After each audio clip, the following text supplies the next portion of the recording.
আমি যেটা প্ল্যান করেছিলাম যে খেলাটা শেষ করব, ওইটা একটা আলটিমেট গোল ছিল। আর ওই বলটা আমার শটটা আমি যেভাবে খেলতে চেয়েছিলাম ওইভাবে আসলে এক্সিকিউট হয়নি, আর এত দূরে চলে যাবে এটাও আশা করিনি।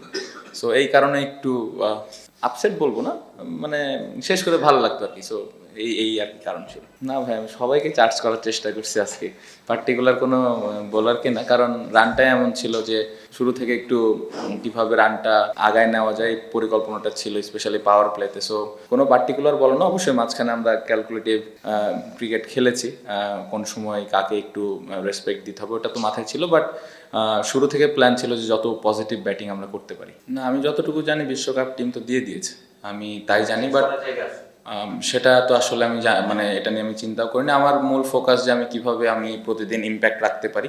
আর আমার কাছে মনে হয় যে স্টিল নট এনাফ, আমি যেভাবে ব্যাটিং করেছি এখানে আরও সুযোগ আছে। আমি চেষ্টা করব নেক্সট ম্যাচে যদি আবার সুযোগ পাই আবার দলের ওপর ইম্প্যাক্ট রাখার।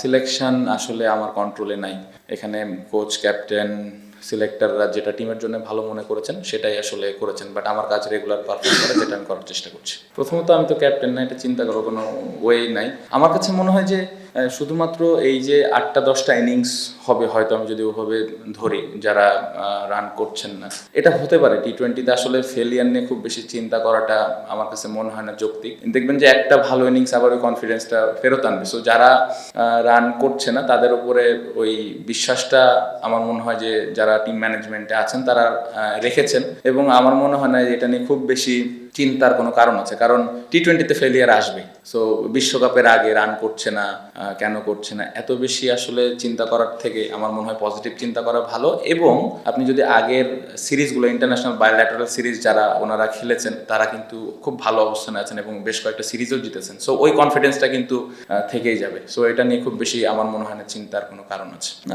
দারুণ ব্যাটিং করেছে, আমার মনে হয় ও 100টা ডিজার্ভ করে। সত্যি কথা, ও যেভাবে ব্যাটিং করেছে, উইকেটটা একটু কঠিন ছিল শুরুর দিকে, বাট ও যেভাবে খেলাটা পুরোটা ফিনিশ করেছে এটা অবশ্যই ক্রেডিট দিতে হবে। 100 একটা মাইলস্টোন অবশ্যই অ্যাজ এ ব্যাটসম্যান হিসেবে সবাই 100 করতে চায়, বাট আমার কাছে মনে হয় যে ইম্প্যাক্টফুল ইনিংসটা খেলেছে এটা আরও বেশি দেখার মতো ছিল আমার কাছে মনে হয়। সো অবশ্যই মোমেন্টাম তো ওরা আসলে শেষের 7 ওভার বা 6 ওভার থেকে ওরা ভালো মোমেন্টামে ব্যাটিং করেছে। সো মোমেন্টাম ওদের ছিল।